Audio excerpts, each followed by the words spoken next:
Hello everyone, welcome to defence Sadhana. ये मैं एक नई सीरीज स्टार्ट कर रहा हूँ। इसमें क्या है, हम 1000 प्रीवियस ईयर क्वेश्चन पेपर को एनालाइज करेंगे, उनका डिटेल्ड सॉल्यूशन आपके सामने मैं डिस्कस करूँगा। और ये जो सीरीज है इसमें मैं एसएससी सीजीएल 2022 में जो आपका एग्ज़ाम हुआ प्री के 40 सेट को मैं आपके साथ डिस्कस करूँगा और हर एक सेट में 25 क्वेश्चन होंगे। तो इस तरीके से 1000 क्वेश्चंस जो है 1000 क्वेश्चंस जो है मैं कवर करने वाला हूँ पूरा डिटेल सॉल्यूशन के साथ में। ये सेट 1 है, 1 दिसंबर फर्स्ट शिफ्ट का जो सेट है उसको मैं डिस्कस करूँगा और आपको कमेंट सेक्शन में कमेंट करके बताना है कि ये सेट का डिस्कशन आपको कैसा लगा, कितने क्वेश्चंस आपने सही अटेम्प्ट किए ये भी आप मुझे बताइए। और अगर आपको ये अच्छा लगता है तो आप इसे अपने फेलो एस्पिरेंट्स के साथ शेयर भी कर सकते हैं। So let's get started. मेरा नाम है अनिल चौधरी और ये सारी चीज़ें मेरे बारे में हैं, आप ये जान सकते हैं वीडियो पॉज करके। सबसे पहला क्वेश्चन है आपके सामने, the term back stick is used. किसी गेम में होता है, स्पोर्ट में यूज़ होता है बैक स्टिक। ये टर्म जो किससे रिलेटेड है, तो ये जो टर्म है ये हॉकी से रिलेटेड होता है। बैक स्टिक क्या है, एक इलीगल शॉट की तरह होता है। इलीगल शॉट किस तरीके से, जैसे हॉकी होती है ये। अब हॉकी में केवल आप एक साइड से ही प्ले कर सकते हैं, ठीक है। या तो आप इस साइड से गेंद को मारेंगे या आप इस साइड से गेंद को मारेंगे, ठीक है। तो यूजुअली इस साइड से गेंद को फेंका जाता है। अगर आप बैक साइड से अगर गेंद को अगर फेंक देते हैं, शॉट लगा देते हैं, तो इसे कहते हैं बैक स्टिक और ये एक इलीगल शॉट माना जाता है। तो बैक स्टिक को यूज किया जाता है हॉकी में, ये जो टर्म है। सेकेंड क्वेश्चन है, इनमें से कौन सा फेस्टिवल है जो पंजाब में सेलिब्रेट किया जाता है, और ये जो सेलिब्रेट किया जाता है ये खालसा पंथ के फॉर्मेशन के उपलक्ष्य में सेलिब्रेट किया जाता है। तो ये जो फेस्टिवल है इसका नाम है बैसाखी। वैसाखी जो है इस फेस्टिवल का नाम है और खालसा पंथ की स्थापना जो है, इसका फॉर्मेशन जो है ये किया गया था गुरु गोविंद सिंह जी के द्वारा। गुरु गोविंद सिंह जी के द्वारा जो है खालसा पंथ का स्टार्टिंग हुआ था और ये जो है 1699 अराउंड 1700 के आसपास इन्होंने शुरू किया था खालसा पंथ। खालसा पंथ का ये जो फेस्टिवल है बैसाखी, ये एक हार्वेस्ट फेस्टिवल होता है। ये एक हार्वेस्ट फेस्ट होता है जो कि अप्रैल के मंथ में सेलिब्रेट किया जाता है। अब क्यों बता रहा हूँ, क्योंकि एक और हार्वेस्ट फेस्ट होता है। कौन सा होता है, वो होता है लोहरी, और ये भी पंजाब में ही सेलिब्रेट किया जाता है हार्वेस्ट फेस्ट। और ये जो लोहरी जो होता है ये आपका जनवरी के अराउंड सेलिब्रेट किया जाता है। जनवरी के अराउंड विंटर सोलिस्टिस जो होता है उस टाइम पर ये सेलिब्रेट किया जाता है राबी क्रॉप के हार्वेस्ट सीजन के लिए। बाकी के दो फेस्टिवल्स जो हैं होला मोहल्ला एंड तीज, ये दोनों फेस्टिवल भी पंजाब में ही सेलिब्रेट किए जाते हैं। सेकंड इंटरनेशनल योगा डे की थीम आपसे पूछी है, तो ये थोड़ा सा ऑब्वियस क्वेश्चन नहीं मान सकते हैं, क्योंकि सेकंड इंटरनेशनल योगा डे की थीम पूछने का कोई मकसद बनता नहीं था, क्योंकि न तो ये क्वेश्चन करंट का है और इन्हें फर्स्ट पूछनी चाहिए थी, तो सेकंड पूछा था इन्होंने। तो इसका आंसर जो था वो था yoga for the achievement of sustainable development goals.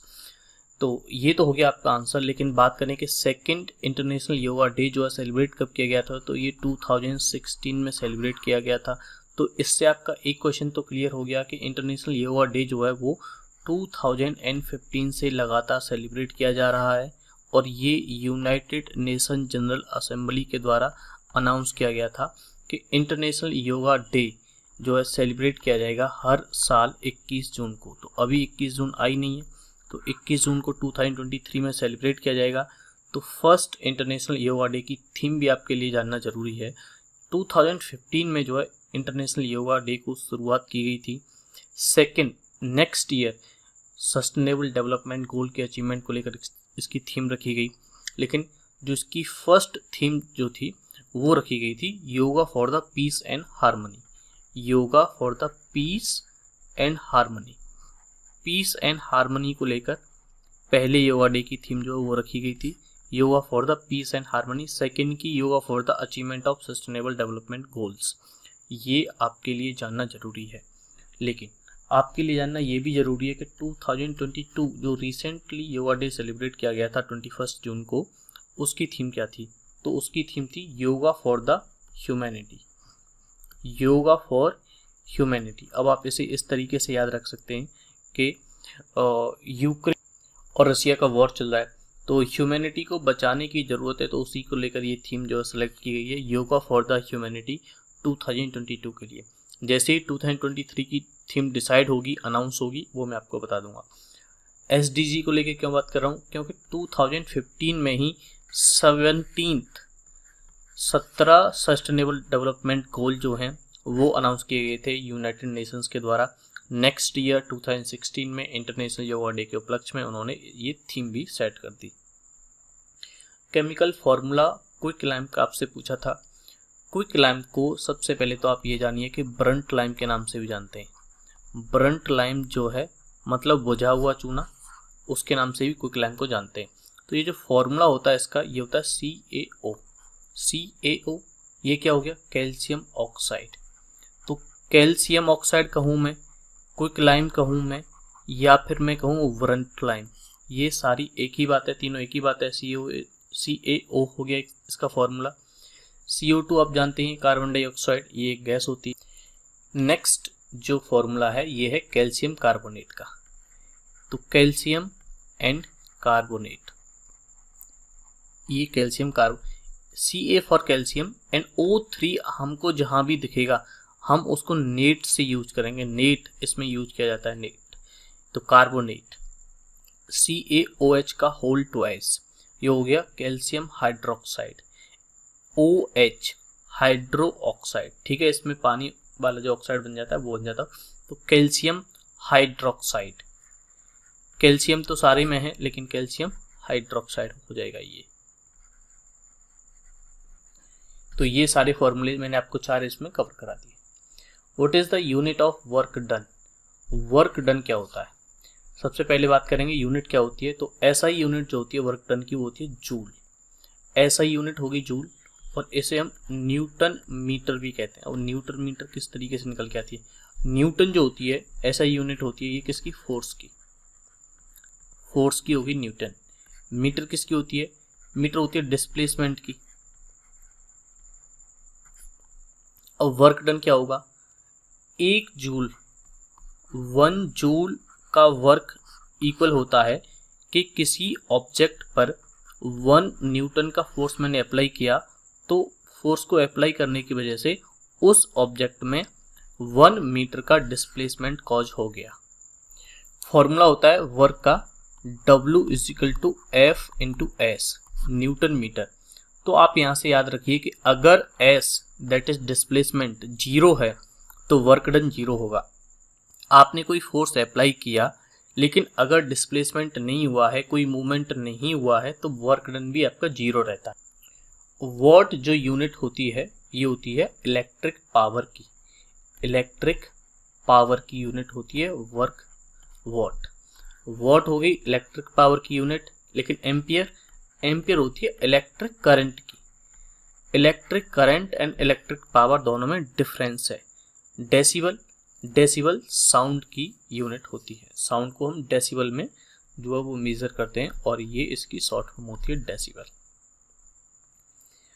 इनमें से कौन सी जगह एक न्यूक्लियर पावर प्लांट नहीं है, तो इंडिया में टोटल न्यूक्लियर पावर प्लांट हैं 7 में सबसे पहला, इंडिया का सबसे पहला न्यूक्लियर पावर प्लांट जो है वो 1969 में एस्टेब्लिश किया गया था, और उसका नाम है तारापुर।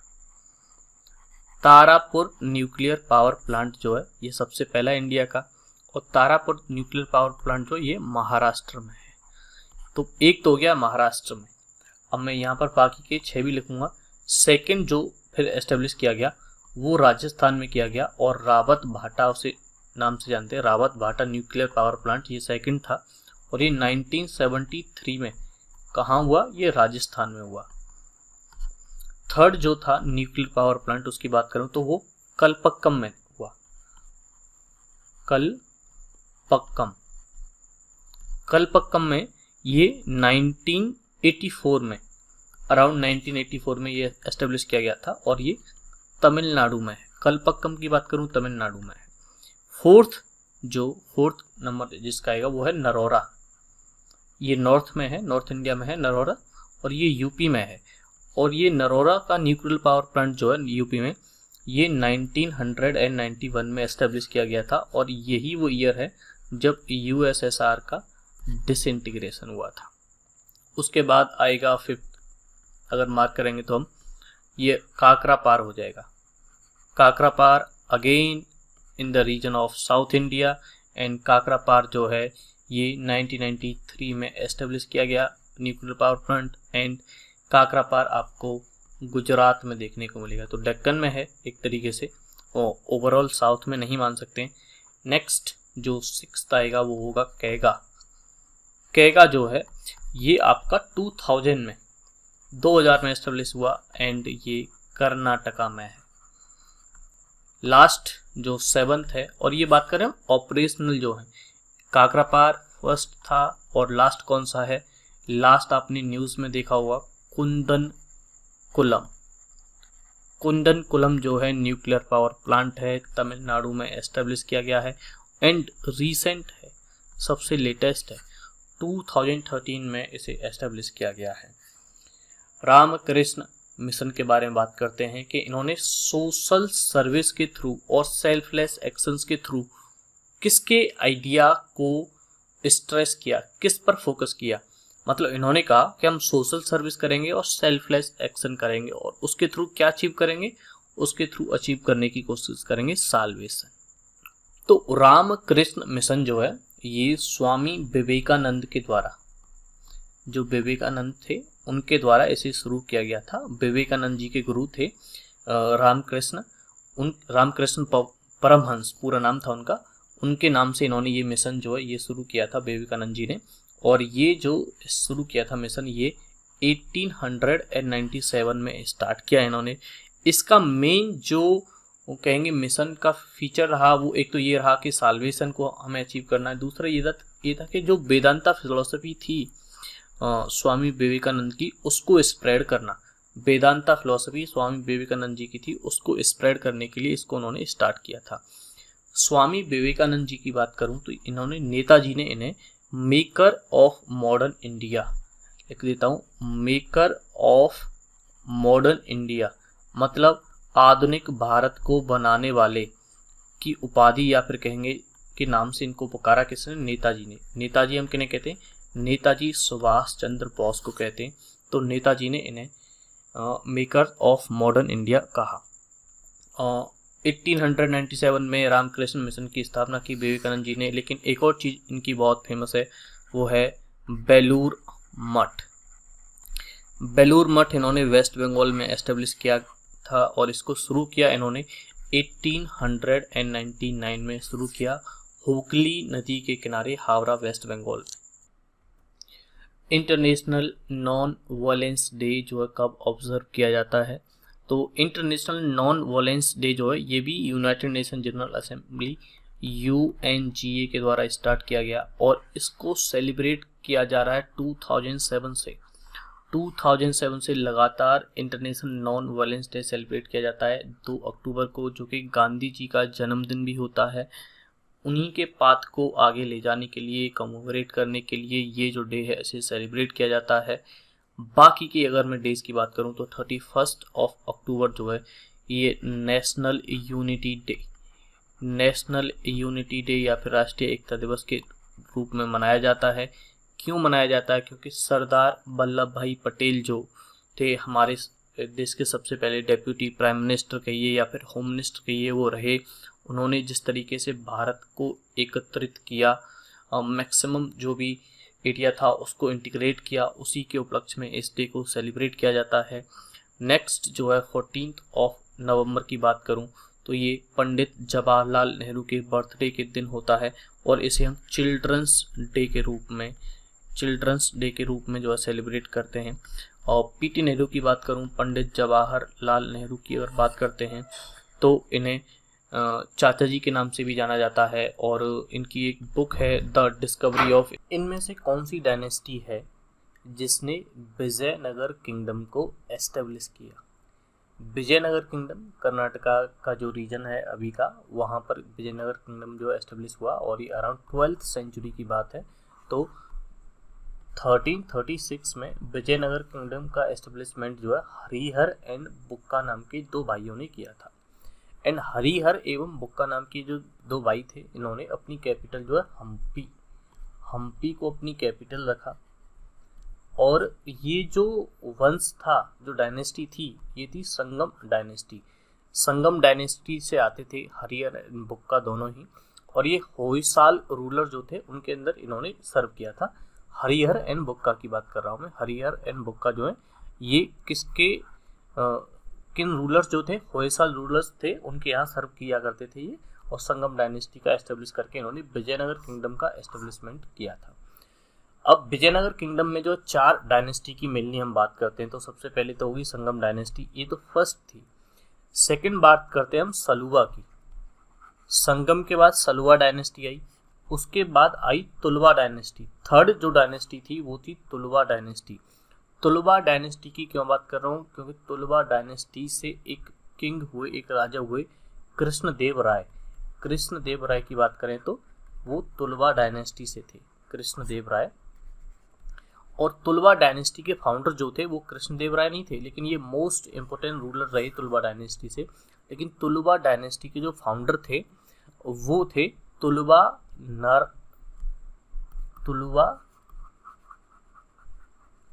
नरसा नायक।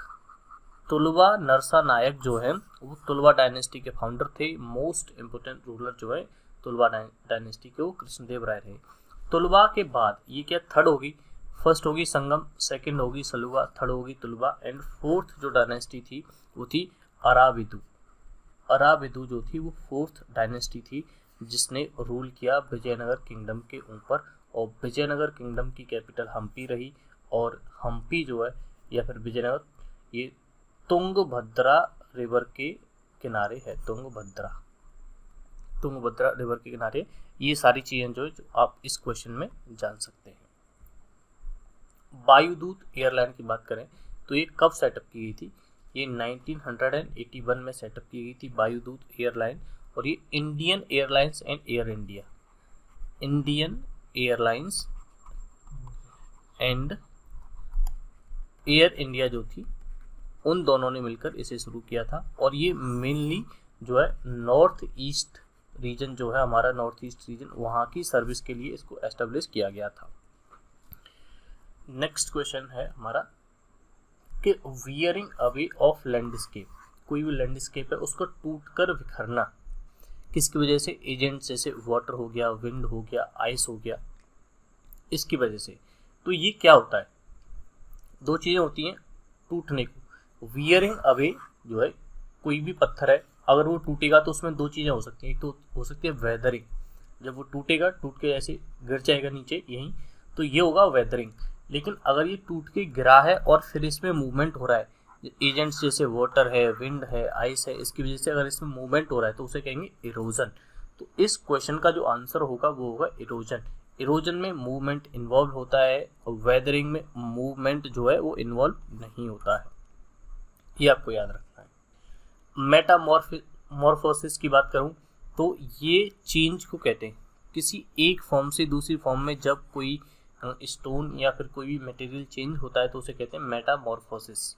सेडिमेंटेशन उसे कहते हैं, किसी भी चीज़ का टूटकर एक जगह पर इकट्ठा हो जाना उसे कहते हैं सेडिमेंटेशन।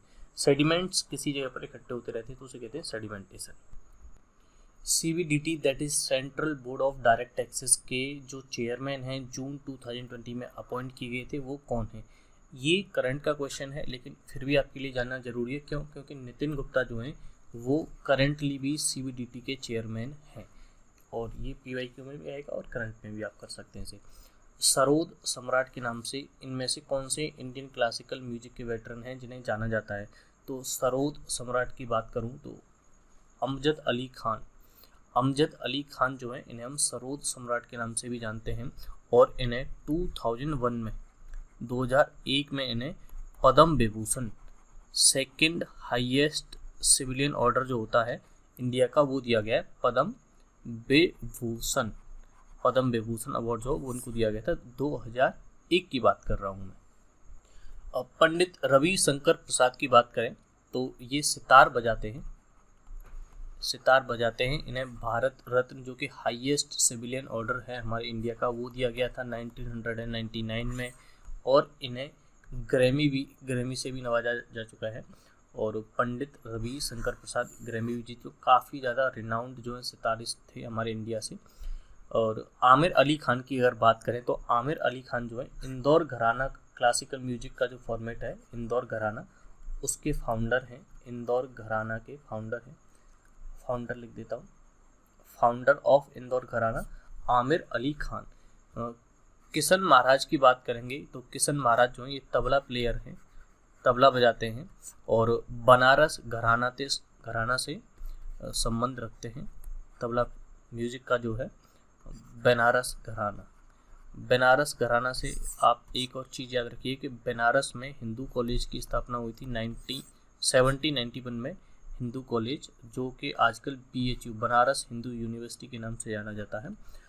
सरोद की बात करें, जैसे सरोद से क्वेश्चन पूछा गया है आपके लिए, तो सरोद कौन कौन प्ले करता है, तो एक तो आप यही जानेंगे अमजद अली खान जो मोस्ट इम्पोर्टेंट हो जाएंगे, लेकिन और कहें तो और बात करें तो आशीष खान जो हैं ये भी सरोद के अच्छे कहेंगे म्यूजिसिस्ट हैं।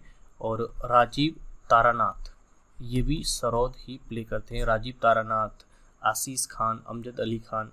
और एक संतूर भी होता है इंस्ट्रूमेंट, संतूर को बजाने वालों में बात करें तो शिव कुमार जो है ये बहुत अच्छा संतूर बजाते हैं, उनका काफ़ी नाम है।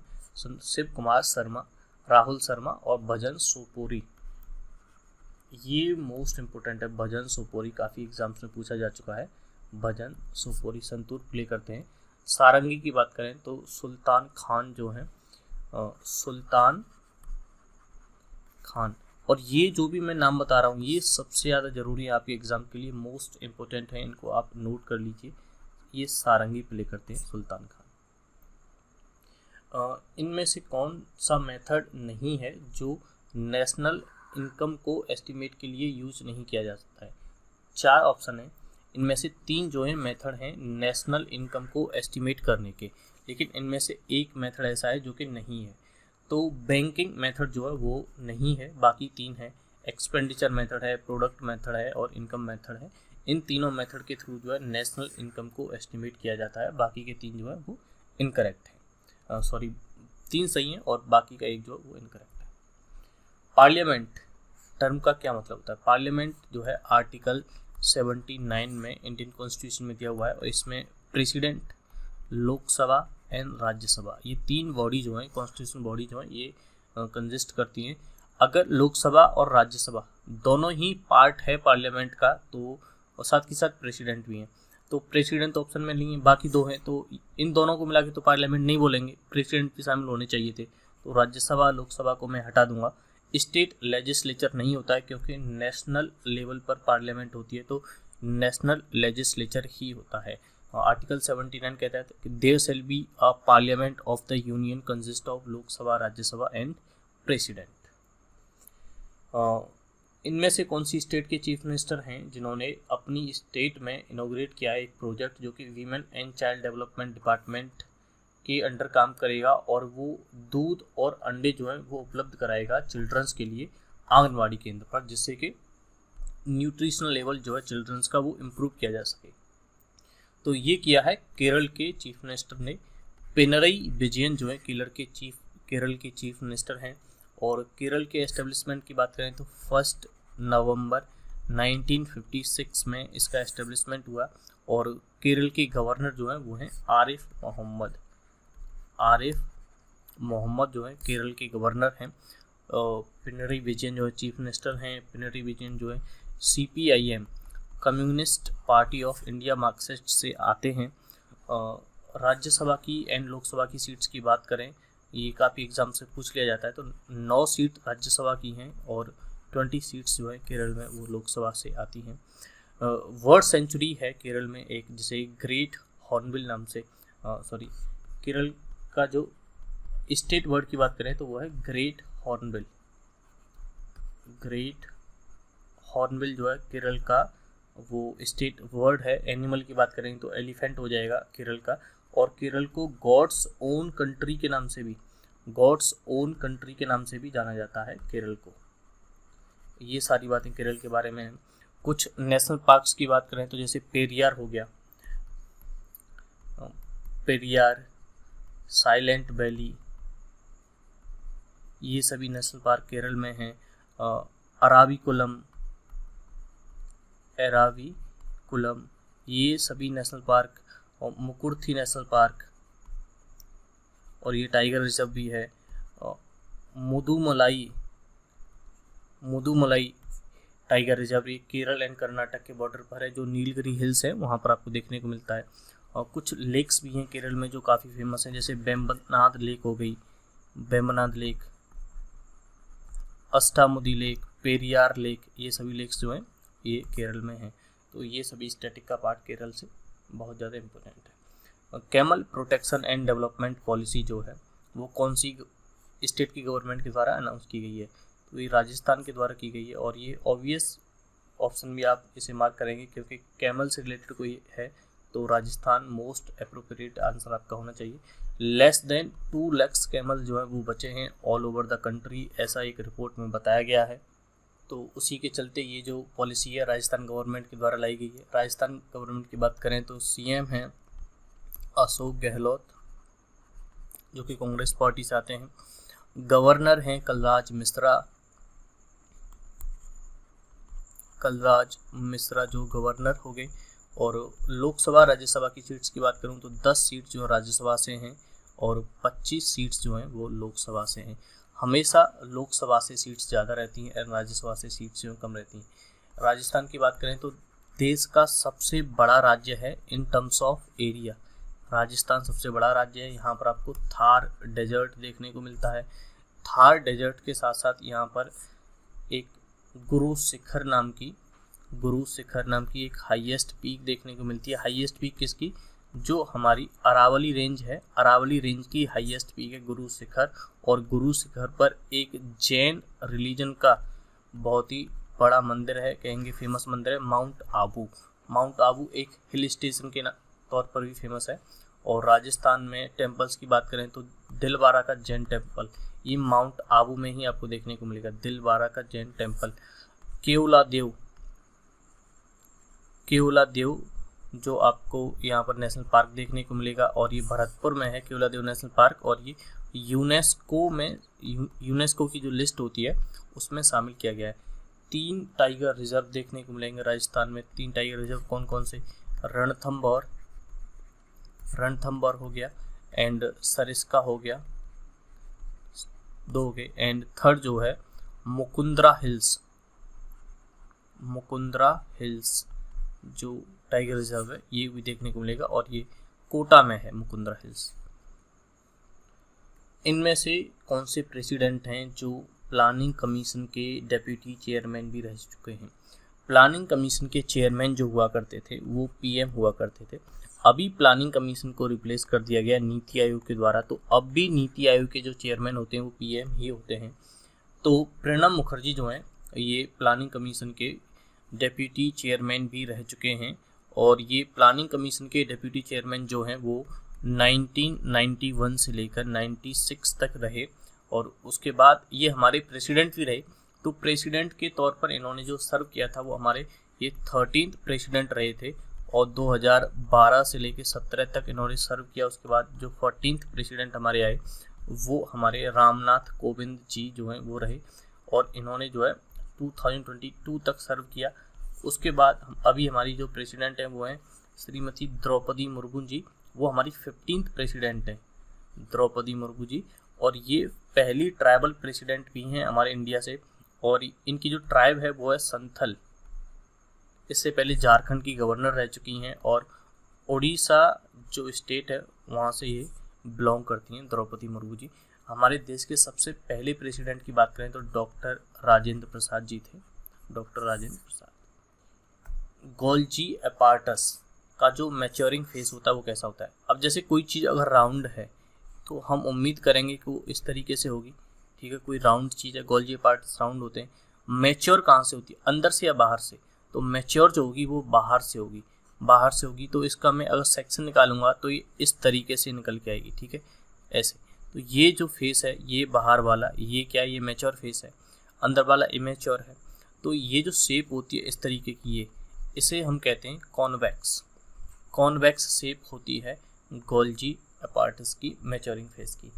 राजा राम मोहन रॉय जो है इन्होंने एक रिफॉर्म ऑर्गेनाइजेशन जो है वो एस्टेब्लिश की थी, जिसे बाद में हमने जाना ब्रह्म समाज के रूप में, लेकिन इसको ओरिजिनली उन्होंने ब्रह्म सभा के तौर पर शुरू किया था। तो ये क्वेश्चन का आंसर भी हो गया है। लेकिन ब्रह्म सभा जो है इसका एस्टेब्लिशमेंट कब हुआ था? ब्रह्म सभा जो है 1828 में 1828 में राजा राम मोहन रॉय के द्वारा स्टार्ट की गई थी। बाद में से ब्रह्म समाज के नाम से जाने लगा। राजा राम मोहन रॉय को राजा की जो उपाधि थी वो अकबर सेकंड ने, ये एक मुगल रूलर थे अकबर सेकंड, इन्होंने दी थी राजा की उपाधि। आत्मीय सभा की बात करें तो राजा राम मोहन रॉय ने स्टार्ट की थी आत्मीय सभा, और 1814 में लिख देता हूँ 1814 में आत्मीय सभा जो है वो स्टार्ट की राजा राम मोहन रॉय के द्वारा। उसके बाद वेदांता कॉलेज जो है 1825 में 1825 में वेदांता कॉलेज स्टार्ट किया इन्होंने। वेदांता कॉलेज का मकसद क्या था कि ये अंग्रेजी शिक्षा के साथ साथ जो इंडियन लर्निंग्स थी उनको भी प्रोवाइड करता था। इन्होंने हिंदू कॉलेज का एस्टेब्लिशमेंट किया, हिंदू कॉलेज, लेकिन इन्होंने जो शुरू किया था वो किया था कलकत्ता में हिंदू कॉलेज का एस्टेब्लिशमेंट किया 1817 में, राजा राम मोहन रॉय ने ही किया था। संवाद कौमुदी जो कि एक बंगाली अखबार था, और मिरात उल अकबर जो एक पर्शियन अखबार था, ये दोनों ही एक वीक में एक बार जो पब्लिश हुआ करते थे, इन्होंने ही किए। राजा राम मोहन रॉय जो हैं इनका जो एम्फेसिस था वो मोनोथीज्म पर था कि ईश्वर एक ही है, चाहे आप किसी को भी माने।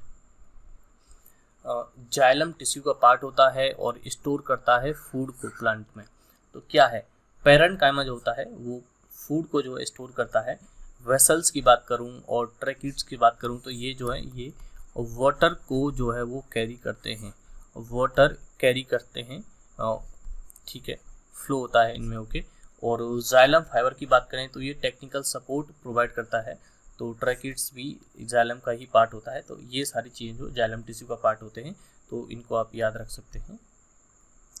इनमें से कौन है जिन्हें ग्रैमी अवार्ड जो जीता था 2015 में अपनी एल्बम विंड्स ऑफ समसारा के लिए, और उसमें इन्होंने कोलैबोरेट किया था साउथ अफ्रीका के फ्लूटिस्ट वाउटर केलरमैन के साथ में। तो ये हैं रिकी केज, और रिकी केज ने 2022 में भी ग्रैमी जीता, लेकिन 2022 में कौन सी एल्बम थी? डिवाइन टाइड जो एल्बम थी उसके लिए 2022 में इन्होंने ग्रैमी जीता। इससे पहले भी ग्रैमी जीत चुके हैं, और ये जो ग्रैमी था 2022 में, ये उन्होंने 65th ग्रैमी का एडिशन था और इन्होंने जीता। अमेरिका से हैं, इंडियन अमेरिकन है, इंडियन ओरिजिन के हैं, लेकिन अमेरिका की सिटीजनशिप है इनके पास, रिकी केज। इनमें से कौन सी स्टेट है जहाँ पर कोई भी हड़प्पन सिटी नहीं अभी तक मिली है? तो उत्तराखंड में नहीं मिली है। गुजरात की बात करेंगे तो यहाँ पर लोथल है, धौलावीरा है, सुरकोतड़ा है, ये सभी जो गुजरात में है। राजस्थान की बात करें कालीबंगन है, हरियाणा में बनावली है, राखीगढ़ी है, यूपी में भी हैं, यूपी में आलमगीरपुर है, एंड महाराष्ट्र में भी है। महाराष्ट्र में जैसे महाराष्ट्र क्या है, सदर्न मोस्ट बाउंड्री जो वो होती है हड़प्पन साइड की, तो दायमाबाद जो है इसे बाउंड्री के रूप में देखा जाता है, दायमाबाद। उसी तरीके से JNK में जो नॉर्दर्न मोस्ट की अगर बात करेंगे इंडिया में तो JNK में जाएगा, एंड JNK में उसी तरीके मांडा जो है वो देखने को मिलती है हड़प्पन साइट। तो ये सभी साइट्स हैं जो मैंने आपको बताई हैं, अभी आप देख सकते हैं इनको। और पंजाब में भी देखने को मिलता है, तो पंजाब में बात करेंगे, पंजाब में कौन सी सिटी जो देखने की साइट है, तो वो है रोपर जो है वो पंजाब में है। और हड़प्पन जो साइट्स है, ये आप हड़प्पन सिविलाइजेशन का नाम हड़प्पन क्यों है? क्योंकि इंदस वैली सिविलाइजेशन, ठीक है, इंदस वैली सिविलाइजेशन IVC जो है, इसका सबसे पहला सिटी जो देखा गया या फिर कहीं डिस्कवर किया गया था 1921 में, वो दयाराम साहनी के द्वारा देखा गया, और ये सबसे पहला सिटी था। इसी वजह से इसे हड़प्पन सिविलाइजेशन के नाम से भी जाना जाता है। उसके बाद मोहनजोदारो वगैरह सिटी जो है जो पाकिस्तान में है उनको भी खोजा गया। और ये सब है हड़प्पन सिविलाइजेशन का। IBC जो है इसके टाइम पीरियड की बात करें NCERT के अनुसार 2500 से लेकर 1750 BC तक इसका टाइम पीरियड जो है वो माना जाता है। बर्निंग ऑफ कोल किसका एग्जाम्पल है? तो ये एक कॉम्बिनेशन रिएक्शन का एग्जाम्पल है। तो burning of coal combination reaction है, लेकिन ये क्या होती हैं? जब दो जैसे A और B दो एलिमेंट हैं तो यहाँ पर क्या होगा बर्निंग ऑफ कोल में? एक तो हो गया कोल जो कि कार्बन है, दूसरा हो गया O2 जो कि ऑक्सीजन है। तो ये दोनों जब बर्न करते हैं, इनको जब जलाते हैं तो CO2 रिलीज होती है और क्या हीट जो है वो रिलीज होती है। तो दो एलिमेंट थे यहाँ पर, दो कंपाउंड थे, उन दो एलिमेंट या दो कंपाउंड को मिला के जब एक कंपाउंड बनता है तो उसे कहते हैं कॉम्बिनेशन रिएक्शन। ये दोनों के दोनों क्या हुए? कंबाइन हो गए। तो उस तरीके की रिएक्शन क्या है? कॉम्बिनेशन रिएक्शन होती है। इसके अपोजिट क्या होती है? डीकम्पोजिशन रिएक्शन, जिसमें क्या है ऑलरेडी दो एलिमेंट थे, A प्लस B था, लेकिन वो A अलग हो गया और B अलग हो गया, दोनों ही अलग हो जाते हैं तो उसे कहते हैं AB थे और ये A प्लस B अलग अलग हो गए, सेपरेट हो जाते हैं तो डीकम्पोजिशन रिएक्शन कहते हैं। ठीक है, इस तरीके से दो तरीके की रिएक्शन होती हैं, इनको आप याद रखिए। The foremost right among rights to freedom, और राइट्स टू फ्रीडम जो है, अब ये सब क्या है? फंडामेंटल राइट्स होते हैं। हमारे पास 6 फंडामेंटल राइट्स हैं। फंडामेंटल राइट्स जो है ये आर्टिकल 12 से लेकर 35 तक आपको देखने को मिलते हैं हमारे इंडियन कॉन्स्टिट्यूशन में, और ये जो पार्ट 3 में देखने को मिलेंगे। 6 राइट्स होते हैं। राइट टू इक्वलिटी जो कि आर्टिकल 14 to 18 तक रहता है। उसके बाद आता है राइट टू फ्रीडम, और राइट टू फ्रीडम जो है आर्टिकल 19 से लेकर आर्टिकल 22 तक आपका रहेगा। अब उसमें आपको बताना है कि इनमें से फॉरमोस्ट राइट कौन सा है राइट टू फ्रीडम के अंडर में। तो आर्टिकल 21 में आपको देखने को मिलता है right to life and personal liberty. Article 21 में ये सबसे फॉरमोस्ट राइट होता है। क्यों होता है? क्योंकि जिंदगी जीना किसी भी इंसान के लिए सबसे ज़्यादा जरूरी है। जिंदगी किसी इंसान की सबसे ऊपर होती है। तो right to life and personal liberty जो है ये हाईएस्ट ऑनर ऑफ राइट एक तरीके से कहते हैं, फंडामेंटल राइट एक तरीके से कह सकते हैं। और ये केवल और केवल स्टेट के अगेंस्ट ही क्लेम किया जा सकता है। केवल और केवल स्टेट की ही जिम्मेदारी होती है, प्राइवेट इंडिविजुअल की जिम्मेदारी नहीं होती इसको अवेल कराने की। और बात करें प्रिवेंटिव डिटेंशन की, तो प्रिवेंटिव डिटेंशन जो है ये राइट टू फ्रीडम का पार्ट है नहीं। फ्रीडम ऑफ असेंबल ये पार्ट है, और freedom of speech and expression ये क्या है? ये 19 का ही पार्ट है। तो ये 25 क्वेश्चंस हो चुके हैं। आपसे एक क्वेश्चन पूछता हूँ कि आप मुझे बताइए right to freedom of religion कौन से आर्टिकल में है? Right to freedom of religion जो है ये कौन से आर्टिकल में है? ये आप मुझे कमेंट करके बताइए। और आप मुझे बताइए कि आपको ये सेशन कैसा लगा। अगर अच्छा लगा है तो कमेंट कर दीजिए, और जितना हो सके आप इसको शेयर कर दीजिए। इससे क्या मुझे थोड़ा सा मोटिवेशन मिलेगा।